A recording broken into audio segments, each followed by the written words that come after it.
हे सगळं करत असताना आपल्याला कल्पना आहे आता शेतकऱ्यांकडून आम्ही विजेचं बिल घेत नाही।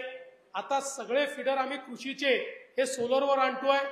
2026च्या डिसेंबर पर्यंत हे काम पूर्ण झालं की त्यानंतर आमच्या शेतकऱ्याला दिवसा 12 तास 365 दिवस आम्ही मोफत वीज देऊ। रात्रीच्या विजेची झंझट ही शेतकऱ्याच्या पाठीशी राहणार नाही आणि त्या माध्यमातून मोठ्या प्रमाणात शेतकऱ्यांना दिलासा देण्याचं काम हे आपल्या सरकारच्या माध्यमातून होत आहे। आपल्याला माहिती आहे की आता आपण मेगा टेक्सटाईल पार्क केला, आता पीएम मित्रा टेक्सटाईल पार्क करतोय की ज्याच्या माध्यमातून विशेषतः कापसाचा जो शेतकरी आहे याला कापसापासून तर कापडापर्यंत, कापडापासून फॅशन पर्यंत अशा प्रकारचं सगळं व्हॅल्यू ॲडिशन करायचं आणि त्यातनं 2 लाख लोकांकरता रोजगार तयार करायचा। त्याची सुरुवात देखील आपण अमरावतीमध्ये केलेली आहे आणि एक अजून योजना त्या संदर्भातली आपण लवकरच घोषित करणार आहे की ज्यामध्ये कापसाच्या शेतकऱ्यांचं एक फार मोठं व्हॅल्यू क्लस्टर हे आम्ही तयार करणार आहोत, ज्यातनं शेतकऱ्यांना योग्य दाम मिळाला पाहिजे आणि ॲश्युअर्ड मार्केट मिळालं पाहिजे अशा प्रकारचा आपला प्रयत्न आहे। आपल्याला कल्पना आहे की मागच्या काळामध्ये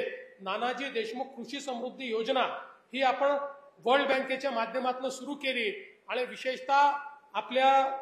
हा जो काही पश्चिम विदर्भ आहे इथल्या सगळ्या जिल्ह्यांमधल्या काही गावांमध्ये जवळपास 4000 गावांमध्ये आपण ही योजना सुरू केली आणि या योजनेची फळं आज आपल्याला दिसत आहेत। मोठ्या प्रमाणात जलसंधारणाची कामं झाली आहेत, लोकांकडे यांत्रिकीचं त्या ठिकाणी प्रशिक्षण झालं आहे, यांत्रिकीची सुरुवात झालेली आहे, वेगवेगळ्या प्रकारे नवीन टेक्नॉलॉजीज आपण त्या ठिकाणी आणलेल्या आहेत। आता याचा दुसरा टप्पा 6000 कोटीचा हा आपण पुन्हा हातामध्ये घेतलेला आहे आणि सॅच्युरेशन पद्धतीनं गावात गेलं की गावातले जलसंधारणाचे स्ट्रक्चर्स असतील, त्या गावामध्ये जेवढी मागणी असेल त्या सगळ्यांना ड्रिप इरिगेशन असेल, स्प्रिंकलर असेल, त्या गावामध्ये जेवढी ट्रॅक्टरची मागणी असतील तेवढे ट्रॅक्टर असतील, बीबीएफ असेल, वेगवेगळ्या प्रकारच्या फवारणीचे तंत्र असतील, ड्रोन असतील, अशा सगळ्या गोष्टी सॅच्युरेशन पद्धतीनं त्या गावामध्ये द्यायच्या जेणेकरून ते गाव हे परिपूर्ण झालं पाहिजे आणि तिथली शेती जी आहे ती शेती वातावरणातल्या बदलातनं कुठेतरी त्याचा जो वाईट परिणाम आहे त्या वाईट परिणामातनं आपल्याला मुक्त करता आली पाहिजे